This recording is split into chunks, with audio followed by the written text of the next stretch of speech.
Friends, ಇವತ್ತು ನಾವು ಕಾರ್ಮಿಕ ಇಲಾಖೆಯಲ್ಲಿ ನಮ್ಮ ಅರ್ಜಿಯ ಸ್ಟೇಟಸ್ ಬಗ್ಗೆ ಹೇಗೆ ತಿಳಿದುಕೊಳ್ಳಬೇಕು ಎಂಬುದನ್ನು ನೋಡೋಣ. ಫ್ರೆಂಡ್ಸ್, ಎಲ್ಲ ಕಟ್ಟಡ ಕಾರ್ಮಿಕರು ಕಾರ್ಮಿಕ ಕಾರ್ಡನ್ನು ಹೊಂದಿದವರು ಕಾರ್ಮಿಕ ಇಲಾಖೆಯಲ್ಲಿ ಒಂದಿಲ್ಲೊಂದು ಸೇವೆಯನ್ನು ಅಥವಾ ಸೌಲಭ್ಯವನ್ನು ಪಡೆಯಲು ಆನ್ಲೈನ್ನಲ್ಲಿ ಅರ್ಜಿಯನ್ನು ಹಾಕುತ್ತಾರೆ. ಆದರೆ ನಾವು ಹಾಕಿದ ಅರ್ಜಿಯು ಏನಾಗಿದೆ ಎಂಬುದನ್ನು ತಿಳಿದುಕೊಳ್ಳಲು ಆನ್ಲೈನ್ಗೆ ಹೋಗುವ ಪರಿಸ್ಥಿತಿಯು ಬಂದಿದೆ. ಇದನ್ನು ಗಮನದಲ್ಲಿಟ್ಟುಕೊಂಡು ಈ ವಿಡಿಯೋವನ್ನು ಮಾಡ್ತಾ ಇದ್ದೇನೆ. ನಿಮ್ಮಲ್ಲಿ ಏನಾದರೂ ಆಂಡ್ರಾಯ್ಡ್ ಫೋನ್ ಇದ್ದು ನೆಟ್ ಸ್ಟಾರ್ಟ್ ಇದ್ದದ್ದೇ ಆದರೆ ನೀವು ಹಾಕಿರುವ ಅರ್ಜಿಯ ಸ್ಥಿತಿಯನ್ನು ಮೊಬೈಲ್ ಮುಖಾಂತರವೇ ತಿಳಿದುಕೊಳ್ಳಬಹುದು. ಹಾಗಾದರೆ ಬನ್ನಿ ಫ್ರೆಂಡ್ಸ್, ನಾವು ಹಾಕಿದ ಅರ್ಜಿಯನ್ನು ಮೊಬೈಲ್ನಲ್ಲಿ ಹೇಗೆ ತಿಳಿದುಕೊಳ್ಳಬೇಕು ಎಂಬುದನ್ನು ನೋಡೋಣ. ಫ್ರೆಂಡ್ಸ್, ಗೂಗಲ್ನಲ್ಲಿ ಸೇವಾ ಸಿಂಧು ಟ್ರ್ಯಾಕ್ ಅಪ್ಲಿಕೇಶನ್ ಟೈಪ್ ಮಾಡಿ. ಸೇವಾ ಸಿಂಧು ಇದರ ಮೇಲೆ ಕ್ಲಿಕ್ ಮಾಡಿ. ನಂತರ ಎರಡನೇ ಆಪ್ಷನ್ ಇದೆ, check your application for status for other department. ಇದರ ಮೇಲೆ ಕ್ಲಿಕ್ ಮಾಡಿ. ಥ್ರೂ ಅಪ್ಲಿಕೇಶನ್ ರೆಫರೆನ್ಸ್ ನಂಬರ್ ಇಲ್ಲಿ ಕ್ಲಿಕ್ ಮಾಡಿ. ಇಲ್ಲಿ ಅಪ್ಲಿಕೇಶನ್ ರೆಫರೆನ್ಸ್ ನಂಬರ್ ಹಾಕಿ.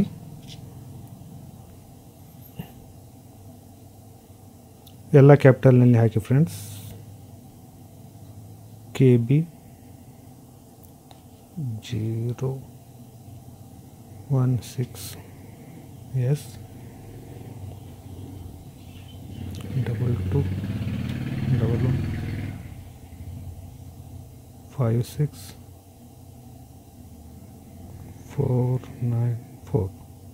ಆಮೇಲೆ ಅಪ್ಲಿಕೇಶನ್ ಸಬ್ಮಿಷನ್ ಡೇಟ್ ಅಂದರೆ ಅಪ್ಲಿಕೇಶನ್ ಯಾವಾಗ ಹಾಕಿದ್ದು ಆ ಅಕ್ನಾಲಜ್ಮೆಂಟ್ನಲ್ಲಿ ಇರುತ್ತೆ, ಆ ರೀತಿ ಹಾಕಿ.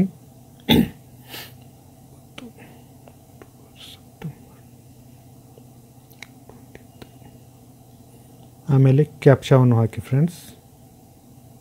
1141313 ಆಮೇಲೆ ಸಬ್ಮಿಟ್ ಕ್ಲಿಕ್ ಮಾಡಿ. Do you want view or download the documents of your application? No ಅಂಥೇಳಿ ಸಬ್ಮಿಟ್ ಕೊಡಿ.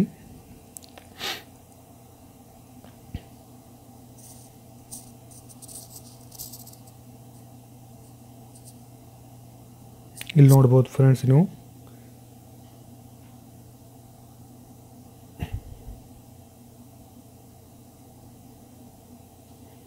Application submission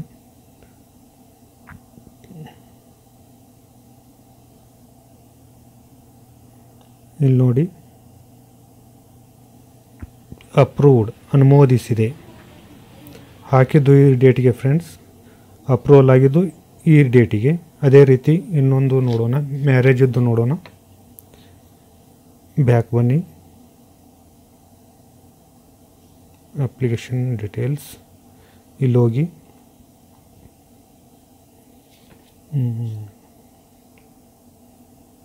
KB 0025 S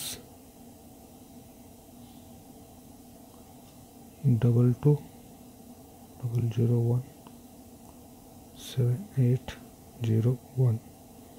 Application submission date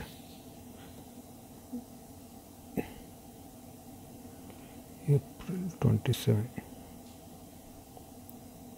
113999. Word verification ಹಾಕಿ ಸಬ್ಮಿಟ್ ಕ್ಲಿಕ್ ಮಾಡಿ. ವೇಟ್ ಮಾಡಿ ಫ್ರೆಂಡ್ಸ್, ಬರ್ತದೆ. ಇಲ್ಲಿ ನೋಡಿ ಫ್ರೆಂಡ್ಸ್,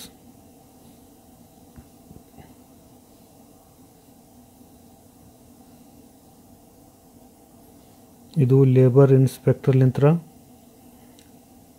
ಫಾರ್ವರ್ಡ್ ಆಗಿದ್ದು, ಆಮೇಲೆ ಅಪ್ರೂವ್ಡ್ ಆಗಿದ್ದು. ಇದು ಫ್ರೆಂಡ್ಸ್ ನಿಮ್ಮ ಯಾರು ಹಾಕಿರ್ತಾರೆ ಅವರ ಲಾಗಿನ್ನಲ್ಲಿ ಇರುತ್ತದೆ. ಈ ಸ್ಟೇಟಸ್ಲಿಂದ ನಮ್ಮ ಹಾಕಿದ ಅರ್ಜಿಯ ಸ್ಥಿತಿಯನ್ನು ತಿಳಿಯಬಹುದು. Thanks for watching friends.